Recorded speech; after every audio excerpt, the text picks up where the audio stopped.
Hello students. आज हम लोग पढ़ेंगे body centred cubic unit cell के बारे में। स्टूडेंट्स, प्रीवियस वीडियो में हमने आपको जो है सिंपल क्यूबिक यूनिट सेल के बारे में बताया था कि how many atoms are there in the simple cubic unit cell. So students, ये क्लियर था आपको कि सिंपल क्यूबिक यूनिट सेल के केस में number of atoms is equal to 1 and the relation between A and R, तो R is equal to A/2, ये relation आपको मिला था। पैकिंग एफिशिएंसी भी हम लोगों ने सिंपल क्यूबिक यूनिट सेल की कैलकुलेट की थी, तो पैकिंग एफिशिएंसी की वैल्यू बच्चों मिली थी 52.4%, यानी कि जो उसमें एम्प्टी स्पेस होता है सिंपल क्यूबिक यूनिट सेल के केस में, दैट इज नियरली 48%। ये एम्प्टी स्पेस क्या होता है? यही वाइड्स कहलाते हैं। पैकिंग का मतलब ये होता है कि सपोज हमने कुछ बॉल आपको दिया और कहा कि इस बॉक्स में जो है इस बॉल को रख दो। छोटे छोटे बॉल्स हैं, उन बॉल्स को जो है आपको बॉक्स में रखना है, तो आप बॉक्स में रखना शुरू किए। एक बॉल के ऊपर दूसरा बॉल, तीसरा बॉल है, या ऐसे आप तो बीच में आपको ये इम्प्टी स्पेस मिल रहे हैं, और यही इम्प्टी स्पेस बच्चों वाइड कहलाते हैं। जो सिंपल क्यूबिक यूनिट सेल के बीच में आपकी पैकिंग कितनी होती है? आपकी packing simple cubic unit cell के केस में 52.4% होती है, और जो खाली जगह बच जाती है वो नियरली 48%। सेम चीज़ हम लोगों को आज जो है body centred cubic unit cell के बारे में जो है कैलकुलेट करनी है। इसके लिए बच्चे आप एक जो है अच्छा सा क्यूब बनाइए। साइड ए का एक आपने क्यूब बनाया, सारे कॉर्नर्स पे 1/8 एटम्स ही हैं, आपने पहले वीडियो में किया था।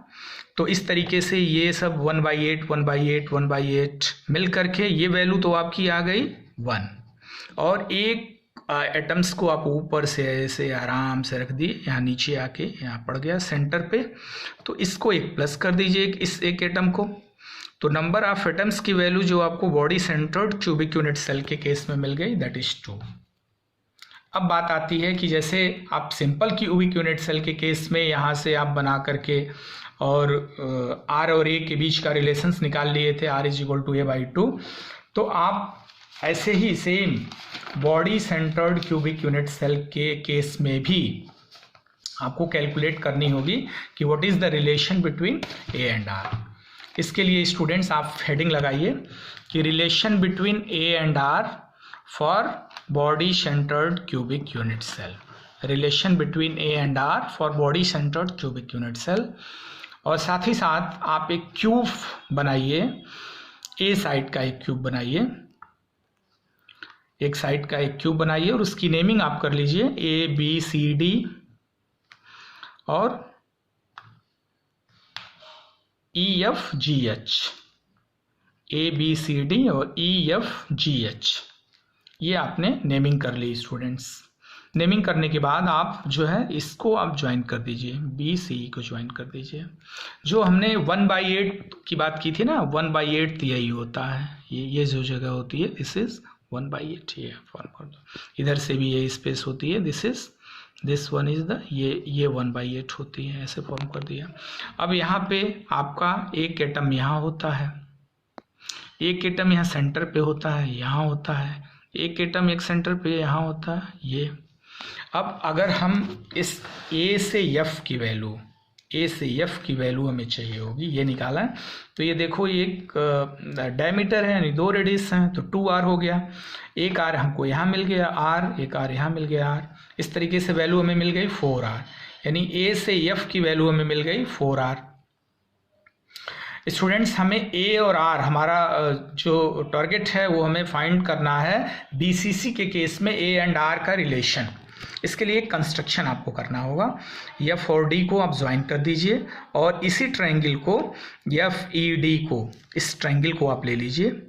इस ट्रायंगल में आपका जो है ये हाइपोटेन्यूस होगा FD, तो hypotenuse square is equal to base square plus height square, तो B square is equal to A square plus A square. B square की वैल्यू हमें मिल गई 2A स्क्वायर। इस वैल्यू का हम लोग करेंगे यूज। स्टूडेंट्स, अब आपको क्या करना है, इस ट्रायंगल के ले लो AFD को, इस AFD में ये AF स्क्वायर ये आपका हो गया डायगोनल, तो AF square is equal to हो गया A स्क्वायर और प्लस ये जो वैल्यू हमारी निकली है B स्क्वायर। तो B स्क्वायर की वैल्यू हमने यहाँ 2A स्क्वायर निकाली है, इस वैल्यू को हमने यहाँ पुट किया तो AF square is equal to 3A square, और यहाँ से इस AF की वैल्यू हमने 4R निकाली थी। तो AF स्क्वायर की वैल्यू जो है 3A स्क्वायर है, AF की वैल्यू इसका स्क्वायर रूट लेंगे A√3 होगी, और यहाँ AF की वैल्यू हमें 4R मिली है, तो दोनों को हम लिख सकते हैं equal, A√3 is equal to 4R, और यहाँ से हमें R और A के बीच का रिलेशन मिल गया, R is equal to A√3/4। After that students we have to calculate the packing efficiency in the case of body centered cubic unit cell. Packing efficiency का फॉर्मूला कि volume of atoms present in unit cell, तो body centred cubic unit cell में 2 atoms present होंगे, तो 2 atoms का volume होगा upon volume of unit cell A³ होगा multiply by 100। तो स्टूडेंट्स ये BCC स्ट्रक्चर्स हैं, तो ये बहुत ही क्लियर है BCC स्ट्रक्चर के केस में कि नंबर ऑफ एटम्स 2 होंगे, तो number of atoms multiply volume of cell, तो वॉल्यूम 4/3, पाई की वैल्यू, R की वैल्यू हमने निकाला A√3/4, इसका क्यूब हो गया अपॉन A³। सॉल्व किया हमने, A³ कैंसिल आउट हो गया, और 4 का क्यूब 64 हो गया। इस तरीके से √3 का हमने क्यूब किया, तो √3 का क्यूब हमें 3√3 मिला। तो इस तरीके से आप 8×8 = 64 करो, और फिर √3 की वैल्यू 1.73 यहाँ पे पुट कर दो, फिर आप इसको सॉल्व करो, 100 से मल्टीप्लाई करने पे डेसिमल रिमूव हो गया, तो हमें वैल्यू मिल गई स्टूडेंट 67.9%। अप्रॉक्सीमेट वैल्यू हम लिखते हैं 68%, and this is the packing efficiency of body centred cubic unit cell.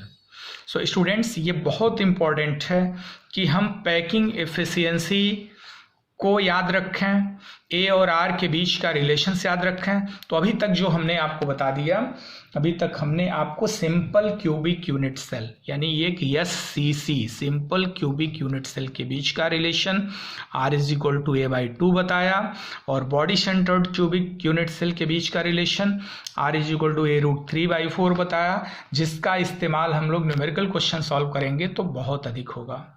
Students आप इन सारी चीज़ों को अपनी कॉपी में नोट करो, उनका रिवीजन करो, और एक्सरसाइज क्वेश्चंस को आप सॉल्व करेंगे जो इन फॉर्मूले पे बेस्ड होंगे। नेक्स्ट वीडियो में स्टूडेंट्स हम लोग face centred cubic unit cell को डिस्कस करेंगे। Thank you students.